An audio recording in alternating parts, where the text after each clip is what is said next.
So martial arts designed for self-defense is a very difficult thing to do in reality. Most of the challenge for us as practitioners, we're good guys.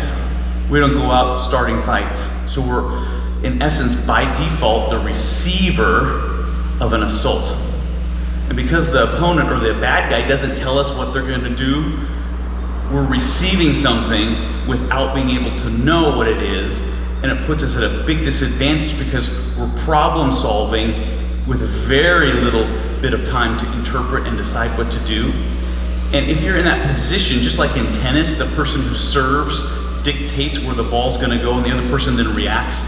They're always in a responsive position instead of the serving or the initiating position. So to help us resolve this disadvantaged position as a bunch of good guys going through the world, when an assault happens, we pre-choose a direction that we're going to go no matter what. So as soon as the impulse or energy starts from the bad guy, and it might be a tackle or a left punch or a kick, or whatever it is, we're simply not going to be where they're aiming. So the advantage we have is we know where we're going to go before they launch their attack, or at the moment.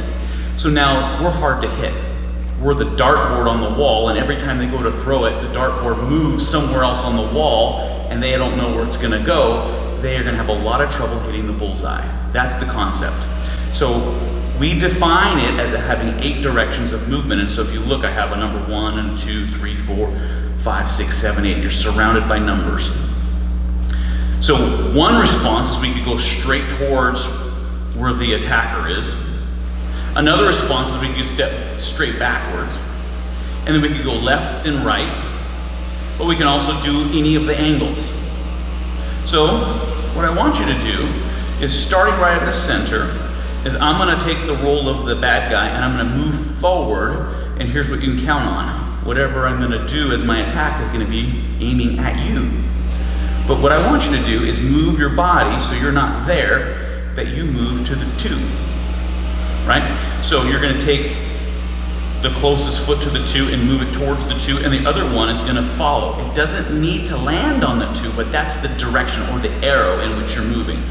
So we'll start slowly, and you've already decided you're going to the 2 direction. So judge on my movement. Correct. So I wouldn't be aiming here naturally, I'd be aiming for you where you were. Let's do it again. This time, you're going to pre-decide to go to the 3. Right. Let's go back. You see where the 4 is? You're pre-deciding to go 4. You're moving on my move. Right. Okay? The next direction is straight back. The 5 is directly behind you. Good. Okay, back to the center. Now to the 6. Good. Next direction to the 7. Right? And the final direction to the 8. Right. What do you think about the 1? You don't like the 1, huh? Because the 1 means I'm aiming this way and you're moving right into the attack. I want you to take your hands and lift them higher than your own head. Right, so your hands are higher than your own head. There's nothing higher than your hands that need protection. Right? So I'm not gonna, if I do a punch over there, I'm crazy. If I punch towards your nose, one of your hands knocks my punch down. Okay? If I kick to your body, one of your hands knocks my kick down. If I reach to choke, one of your hands can knock them down. Everything that you're gonna do is gonna be a downward swat of my attack. So with that in mind, your application of blocking is simplified. Everything gets the same response from you. Everything swats down. So as I move to hit you, you're moving straight at me and you're knocking down whatever I throw at you. Here it comes. Right, so as you move forwards, almost everything I do gets knocked down or intercepted on your entry. Same thing, the number 1. Move right into me when I move, step in, and yep, either hand can be used. Good. Okay, so go ahead and relax.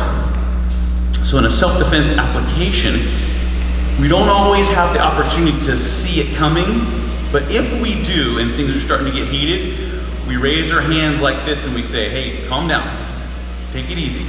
But our hands are now in position as we're trying to de-escalate.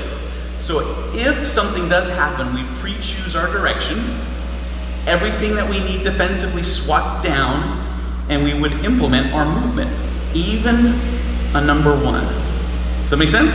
Okay, so our next step is, you're gonna choose the number, you're gonna start with your hands up, and I'm gonna feed whatever, and then you implement the direction of movement, and if you feel like you need to, swat down.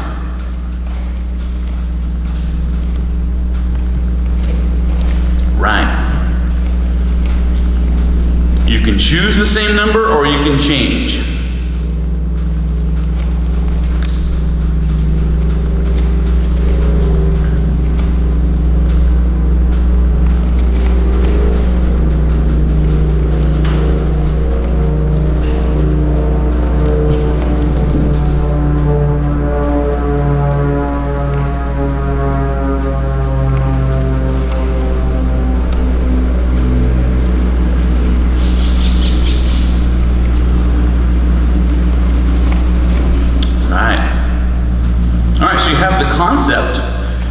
Our success is always found in pre-choosing a direction of movement. We're always going to lose if we wait and try to understand what it is that we need to defend and then react. So we take something that's very wild and crazy, and we simplify it to its most simple ideas. We choose a direction and we commit to it no matter what. And we start, if possible, with our hands up, so every block is a downward swat. Now, what's beautiful is, if you don't move real far, but I'm unsuccessful in launching my attack, you're in a close enough proximity for you to go on offense and put me in the receiving position. The sooner that happens, the better the application of self-defense is. So now, we're gonna model. I'm not gonna hit you, you're not gonna hit me, but we're gonna model. So let's say that you're gonna choose the number 3 first, okay? And we walk through it, and I start to throw a technique at you, and you go that way. But I miss, right? You're close enough to then hit back. The sooner that hit back happens, the sooner we change who's on offense and who's on defense, right? All right, so now, any direction, block if needed, and then we'll look to see where the counter is. Right, exactly.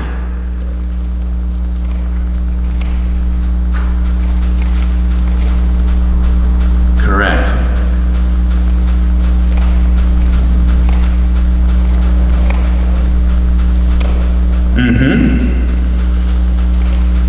Let's have you take a step right in the middle here. Good. Right.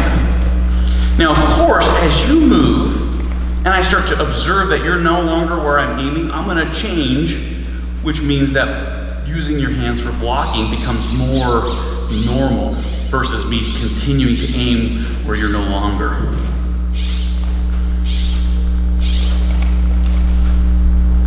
Right?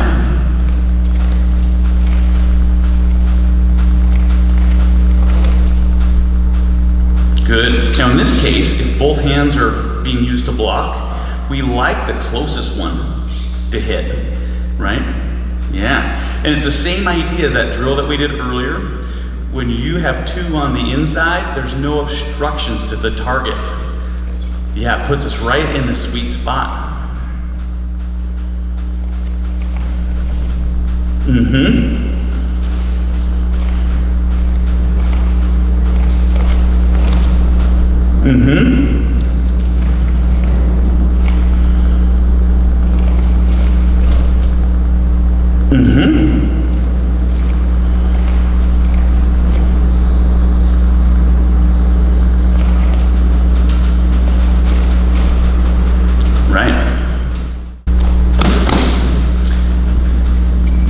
don't feel like you need to give me the knockout blow, but you can actually start to make a little more contact. And of course, you'll hit where the target is. If the target's not there, don't hit there.